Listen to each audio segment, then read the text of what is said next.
নমস্কার বন্ধুরা, আমার ভিডিওতে আপনাদের সবাইকে স্বাগত জানাই। আজকে আমি তোমাদের সাথে শেয়ার করব 6 মাসের বেবিদেরকে তোমরা কিভাবে চিড়ে খাওয়াতে পারবে। প্রথমেই দেখো, আমি এখানে একটা ছোট বাটিতে চিড়ে নিয়েছি আর এই চিড়ের মধ্যে থাকা ময়লাগুলোকে বেছে নিচ্ছি। আর যে বাটিতে চিড়ে নিয়েছি তার থেকে একটুখানি বড় বাটিতে আমি জল নিয়েছি।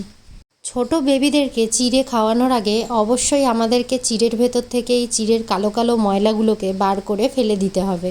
আর পরিষ্কার চিড়েটাকে ভালো ঠান্ডা জল দিয়ে 2 বার ভালো করে ধুয়ে নিতে হবে।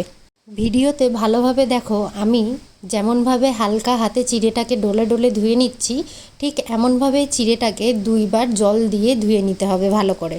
চিড়েটা ধোয়া হয়ে গেলে আমি এই চিড়েটাকে 5 মিনিট এইভাবেই জল ঝরিয়ে রেখে দেবো। আর এই যে কালো জলটা চিড়ে থেকে বেরিয়েছে, এই জলটা অবশ্যই আমি ফেলে দেবো। চিড়েটাকে আমরা যদি 5 মিনিট রেখে দিই তবে চিড়েটা ভিজে থাকা সত্ত্বেও ঝুরঝুরে থাকবে। এখন আমরা একটা সসপ্যানের মধ্যে জল দিয়ে আর তার মধ্যে সেই চিড়েটুকু দিয়ে গ্যাসটাকে হাই টু মিডিয়াম ফ্লেমে রেখে দেবো যতক্ষণ না অবধি চিড়েটা ফুটে ওঠে। চিড়েটা ফুটে ওঠার পরে গ্যাসটাকে লো টু মিডিয়াম ফ্লেম করে দিতে হবে। আর এই মুহূর্তে তোমরা কেউ যদি তোমাদের বেবিদেরকে লবণ আর চিনি দিয়ে থাকো তবে তোমরা এখানে লবণ আর চিনি অ্যাড করতে পারো। আমি যেহেতু আমার বেবিকে লবণ আর চিনি দিই না, তাই জন্য আমি লবণ আর চিনি অ্যাড করিনি। যারা এখনও অবধি বেবিদেরকে সলিড স্টার্ট করবে ভাবছো, তারা অবশ্যই লবণ আর চিনি ব্যবহার না করেই বেবিদেরকে সলিড ট্রাই করাবে। চিড়েটা সিদ্ধ হয়ে যাওয়ার পরে আমি চিড়েটাকে 5 মিনিটের জন্য ঠান্ডা হতে রেখে দিয়েছিলাম। এখন একটা বাটির ওপরে ছোট একটা ছাঁকনি নিয়ে চিড়েটাকে এইভাবে চামচ দিয়ে চেপে চেপে ছেঁকে নেব।